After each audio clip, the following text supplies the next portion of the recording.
अपने इस literary movement वाली पूरी सीरीज को खत्म करेंगे।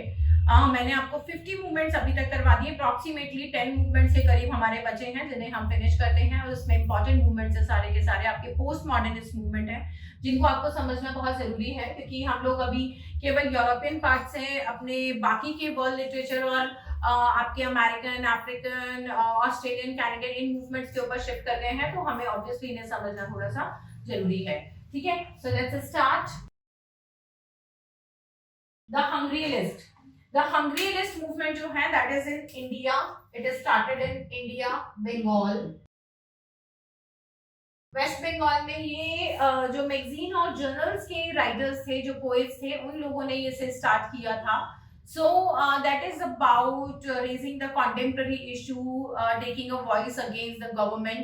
ये एक तरीके से एक्टिविस्ट पोइट्स थे जिन्होंने गवर्नमेंट के अगेंस्ट, contemporary issues के अगेंस्ट, जो वहाँ की बंगाल के कुछ एक इश्यूज थे उनको लेके इन्होंने वहाँ पे वॉइस रेज की थी और इनको बहुत स्पीड से सप्रेस करने की भी कोशिश की थी।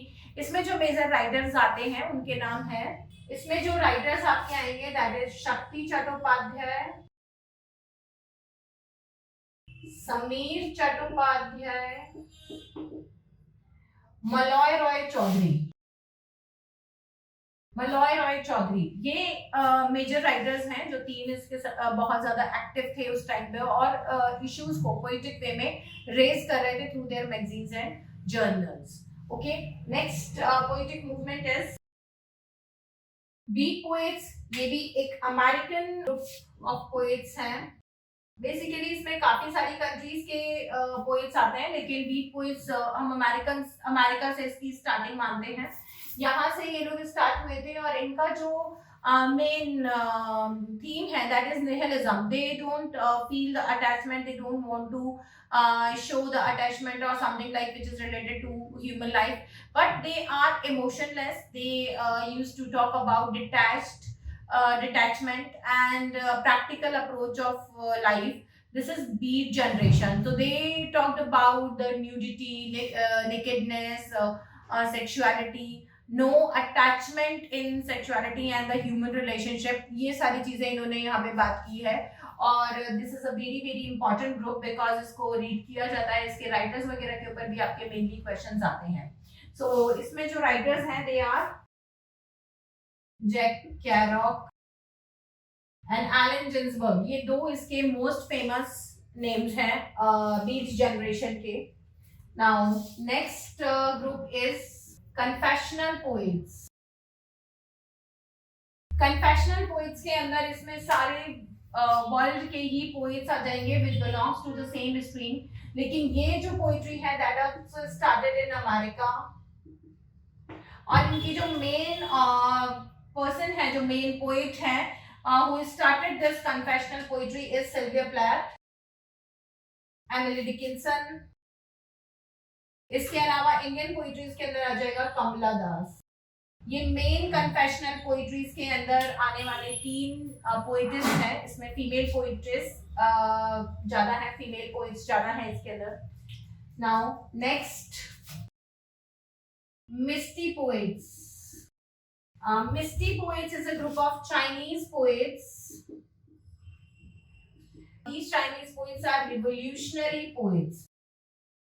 These are revolutionary poets who were writing against like negative aspect of the culture, negative aspect of the China's issues, जो भी वहाँ पे social issues थे, जो भी वहाँ के cultural issues थे, traditional points थे which are negative about the societies like की एंटी फेमिनिस्ट पॉइंट्स जो थे, एंटी फेमिनिस्ट कल्चर या ट्रेडिशंस जो थे उनके अगेंस्ट ये राइटर्स लिख रहे थे। इनको मिस्टी पोएट्स कहा गया and the writers in this category are Bei Dao, Gu शेंग, शू टिंग एटसेट्रा। ये पोएट्स हैं जो बेसिकली इस ग्रुप से बिलोंग करते हैं। इनकी कुछ एक पोएट्रीज हैं which are very revolutionary, which is about to make people activists and to oppose the bad cultures of China, which is harmful for the females, which is harmful for the children, and which leads to the abusement for the resident of China. तो यहाँ पे इन लोगों ने एक revolution start किया था for the betterment of the society, to make it a livable one, to delete all the kind of negative aspect from the society. इन लोगों ने उस चीज के लिए एक revolution start किया था. This is called Misty poets. Next poetic group is Oulipo. Next poetic group is Oulipo, and this is a French poetic group which leads to mathematical rules to be followed to write poetry. This is Oulipo group. इसके अंदर कुछ उन्होंने rules and regulation metres, और इसकी तो बात हम हमेशा से करते रहे हैं, लेकिन उन्होंने कहा कि इसको पोइट्री को लिखने के लिए it should be counted as a mathematical. So इन्होंने पोइट्री को मैथमेटिक्स से कंपेयर किया था और उस तरीके से ही कुछ रूल्स वगैरह लगा के इसके अंदर पोइट्री को लिखना शुरू किया था. This is called Oulipo group. और इसके जो मेंबर्स हैं, जेक्स रॉबर्ट, ऑस्कर पास्टियर एंड इटालो कैल्विनो. ये तीन राइटर हैं. इटालो कैल्विनो पहले भी हमारे पास आ चुके हैं. ये कई तरीके की नई पोइट्रीज वगैरह के अंदर, पोइट्री ग्रुप्स के अंदर हमारे पास आ चुका है ये नाम.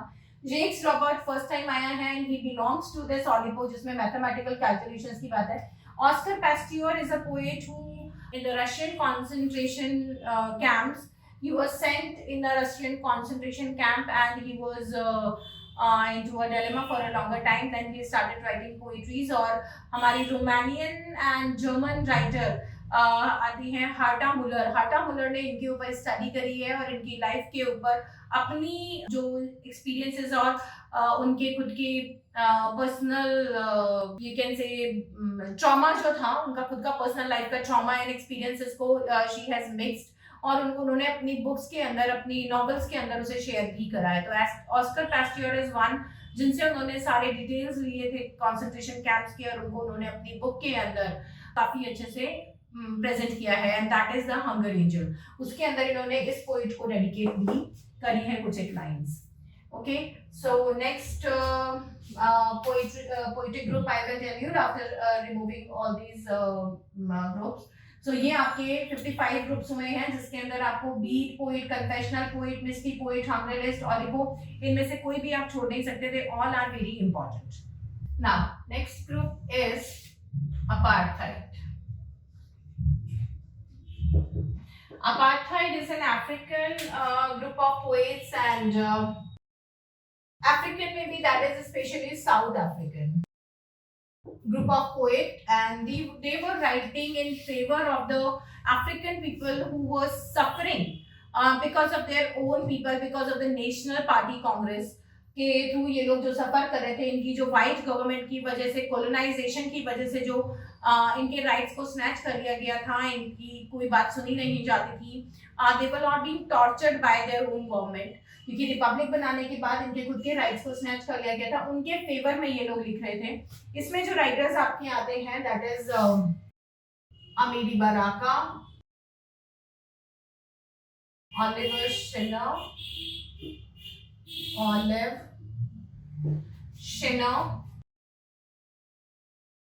Britain back, Nadine Godimer, Yeats Mada, etc. काफी सारे राइटर्स हैं जिन्होंने अफ्रीकन्स के राइट्स के बारे में लिखा है. इसमें जैसे आपके नदाइन गॉडिमर है, ब्रिटन बैक है, ये सब आपके वाइट राइटर्स हैं who were also concerned about the condition of the black people living in South Africa and nearby. तो उन्होंने इनके फेवर के अंदर इनके राइट्स को कंसोल करने के लिए वो चीजें लिखी थी. Now next poetic group is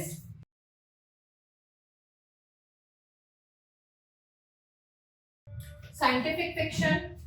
These are the basic group of the complete world. इसके अंदर हम किसी एक पर्टिकुलर का नाम नहीं ले सकते, but this is a group which started talking about the sci-fi fiction, which started talking about the scientific things, the upcoming scientific things, and the stories are based around the scientific revolution. ये उन्हीं science और scientific revolutions के चारों तरफ ही घूमती हुई स्टोरियां थी जिसके अंदर जो कैरेक्टर्स हैं वो साइंटिस्ट हैं या कुछ भी लाइक फ्रैंकेस्टीन, लाइक एच.जी. वेल्स का टाइम मशीन एंड ऑल, ये इसके अंदर आते हैं साइंटिफिक फिक्शंस के अंदर. इसको जो स्टार्ट किया था that is I should write here is like Europe and इसके जो राइटर्स यहाँ पर आएंगे that is Norman Spaniard, John burner, John John Harrison, ये इसके मेन प्रोपोनेंट है जिन्होंने इस ग्रुप को स्टार्ट किया, इस ग्रुप को इनिशिएट करा और इस तरीके की राइटिंग्स को कल्चर में लेकर आया, which became a major culture in the 20th century and even in the last decades of 20th century ये एक मेजर कल्चर बन गया था, लोग इसी की इन्हीं चीजों के बारे में लिख रहे थे. Now next will be concrete poetry. Yes, concrete poetry is a Brazilian group.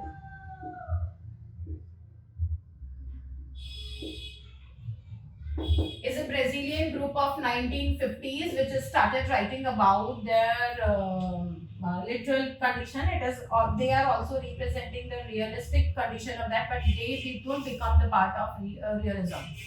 ये अपना जो एक्चुअल कंडीशंस थे उन्हीं के बारे में पोएट्री लिख रहे थे, लेकिन फिर भी इनको रियलिज्म का पार्ट हम नहीं बोलेंगे, तो इनको कॉन्क्रीट पोएट्री बोलेंगे because they were writing in a very concrete is like very raw form इनके चीजों को.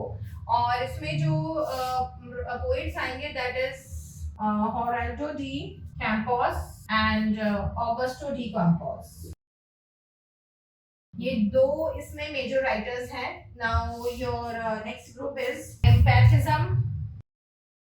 एम्पैथिज्म भी 20th सेंचुरी का ग्रुप है. It basically started in Italy और ये बिल्कुल लेटेस्ट ग्रुप में से आता है. 2020 के अंदर इस ग्रुप को रिकॉग्निशन मिला है.